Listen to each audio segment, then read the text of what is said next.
કોઈએ બહુ મસ્ત વાત કીધી છે કે પૈસા કમાવવા બહુ જ જરૂરી છે, કારણ કે 18 વર્ષ પછી યુવાન છોકરાને હાલચાલ નહીં પણ હેસિયત પૂછવામાં આવે છે.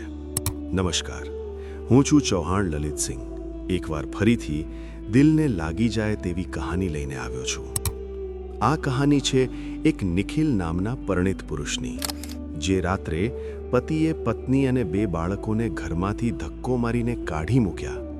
તે જ રાત્રે બીજી સ્ત્રીએ 10 લાખ પકડાવીને કાનમાં કહ્યું, 3 દિવસ પછી પાછી આવજે. અને પછી કશું જ પહેલા જેવું ન રહ્યું.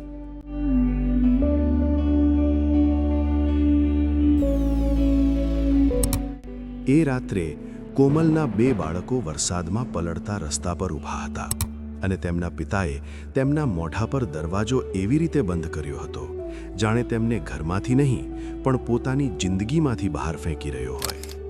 વરસાદ એટલો ધોધમાર હતો કે શેરીની લાઇટો પણ ધૂંધળી પડી ગઈ હતી. કોમલે એક હાથે 8 વર્ષની પરીને પકડી રાખી હતી અને બીજા હાથે 5 વર્ષના વિહાનને છાતી સરસો ચાંપી રાખ્યો હતો. બંને બાળકો કાતિલ ઠંડી અને વરસાદમાં કાંપી રહ્યા હતા. તેમના સ્કૂલના બેગ પલળી ગયા હતા, ચંપલમાં પાણી ભરાઈ ગયું હતું અને તેમના ચહેરા પર એ જ સવાલ હતો જે કોમલની અંદર હથોડાની જેમ વાગી રહ્યો હતો: હવે જઈશું ક્યાં?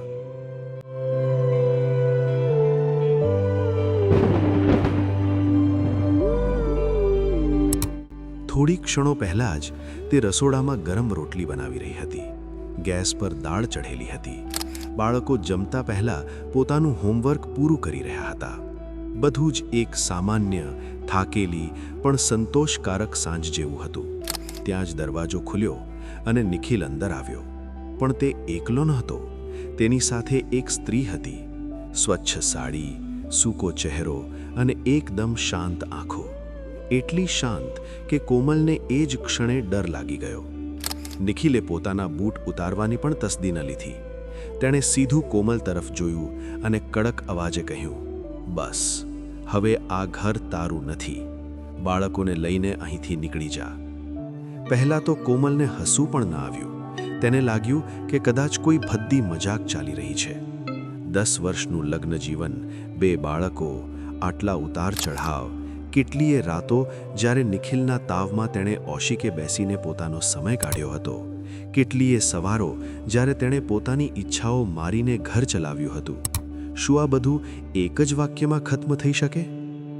તારું મગજ તો ઠેકાણે છે ને?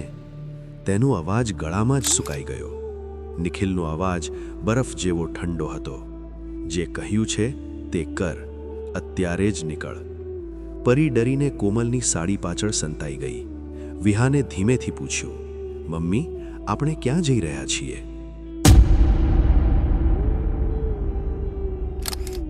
કોમલનું હૃદય એ જ પળે તૂટી ગયું. તેણે નિખિલ તરફ જોયું. કદાચ તેના ચહેરા પર કોઈ પસ્તાવો, કોઈ સફાઈ કે કોઈ અચકાટ દેખાઈ જાય, પણ ત્યાં કશું જ ન હતું. માત્ર એક અજીબ, મજબૂર પણ જાણી જોઈને ઓઢેલી બેરુખી. ઓછામાં ઓછું બાળકો માટે તો વિચાર, કોમલે કરગરતા કહ્યું. નિખિલે ખભા ઉલાડ્યા. હવે એ મારી સમસ્યા નથી. પેલી સ્ત્રી ત્યાં સુધી ચૂપચાપ ઊભી રહી. કોમલની અંદર આગ લાગી ચૂકી હતી. તેણે 2 જોડી કપડાં, બાળકોની દવાઓ, કેટલાક જરૂરી કાગળો અને સ્કૂલના પુસ્તકો એક બેગમાં ઠાંસી દીધા. તેના હાથ ધ્રુજી રહ્યા હતા. બાળકો રડવાનું પણ ભૂલી ગયા હતા.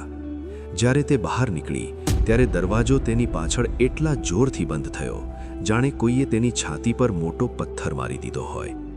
કોમલ બાળકોને લઈને રસ્તા પર આગળ વધી જ રહી હતી કે પાછળથી પેલી સ્ત્રી વરસાદમાં દોડતી આવી. કોમલનું લોહી ઉકળી ઉઠ્યું. તેને લાગ્યું કે હવે આ સ્ત્રી તેના જખમ પર મીઠું ભભરાવશે, કોઈ મહેણું મારશે અથવા વિજયી સ્મિત આપશે. પરંતુ તેણે પોતાની બેગમાંથી એક જાડું કવર કાઢ્યું અને કોમલના હાથમાં પરાણે પકડાવી દીધું. કોમલ ઝાટકા સાથે પાછળ ખસી. મારે તારા પૈસા નથી જોઈતા. એ સ્ત્રીએ પહેલીવાર બાળકો તરફ જોયું. તારા પોતાના માટે ન લે, આ માસૂમો માટે રાખ. અને પછી તેણે કોમલની સાવ નજીક આવીને કાનમાં ધીમેથી કહ્યું, આમાં 10 લાખ રૂપિયા છે. અત્યારે કોઈ સુરક્ષિત જગ્યાએ જતી રહે અને બરાબર 3 દિવસ પછી પાછી આવજે. આટલું કહીને એ સ્ત્રી વરસાદમાં પાછી અદૃશ્ય થઈ ગઈ.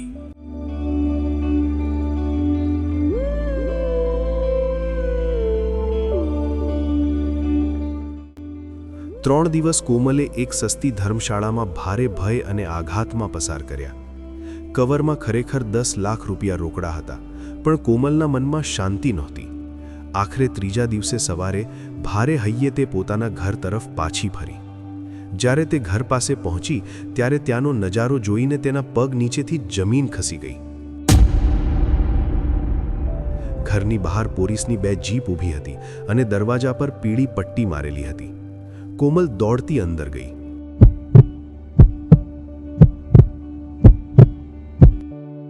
ત્યાં પેલી જ સ્ત્રી ઊભી હતી, પણ આ વખતે સાડીમાં નહીં, પોલીસ યુનિફોર્મમાં. તેની નેમ પ્લેટ પર લખ્યું હતું, ઇન્સ્પેક્ટર અદિતિ. અદિતિએ કોમલને જોઈને ધીમેથી કહ્યું, કોમલ, નિખિલ હવે આ દુનિયામાં નથી રહ્યો.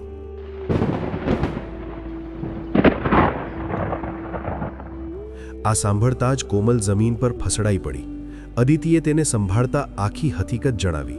કોમલ, નિખિલના બિઝનેસ પાર્ટનરે તેની સાથે કરોડોનો ફ્રોડ કર્યો હતો અને અંડરવર્લ્ડના ખતરનાક ગુંડાઓ પાસેથી નિખિલના નામે જંગી લોન લીધી હતી. એ રાત્રે ગુંડાઓ તમારા આખા પરિવારને પતાવી દેવા અને ઘર કબજે કરવા આવવાના હતા. નિખિલ પાસે તમને બચાવવાનો માત્ર એક જ રસ્તો હતો, તમને ઘરમાંથી નફરત કરીને કાઢી મૂકવા. તે જાણતો હતો કે જો તે સાચું કહેશે તો તું તેને એકલો છોડીને ક્યારેય નહીં જાય. હું નિખિલની કોલેજની મિત્ર છું. તેણે જ મને આ નાટક માટે બોલાવી હતી. અને એ 10 લાખ? કોમલે ધ્રુસકે ધ્રુસકે રડતા પૂછ્યું. એ નિખિલની આખી જિંદગીની બચત હતી. તમે ગયા પછી ગુંડાઓ આવ્યા. નિખિલે એકલા હાથે તેમનો સામનો કર્યો. અમે પહોંચીએ તે પહેલાં જ ગુંડાઓએ તેને ગોળી મારી દીધી. અમે ગુંડાઓને એન્કાઉન્ટરમાં પાડી દીધા છે. મરતા પહેલા નિખિલ તમારા માટે એક સુરક્ષિત ભવિષ્ય અને આ ઘર કાયદાકીય રીતે બચાવી ગયો. કોમલ પથ્થરને મૂર્તિની જેમ સ્તબ્ધ થઈ ગઈ. જે પતિને તે બેવફા અને ક્રૂર સમજી રહી હતી, તેણે પોતાના પરિવારને બચાવવા માટે પોતાના જીવનું બલિદાન આપી દીધું હતું. એક કાળી રાત્રે નિખિલે ઘરનો દરવાજો તેમના મોઢા પર નહોતો બંધ કર્યો, પણ મોતનો દરવાજો તેમના સુધી પહોંચતા રોકી લીધો હતો.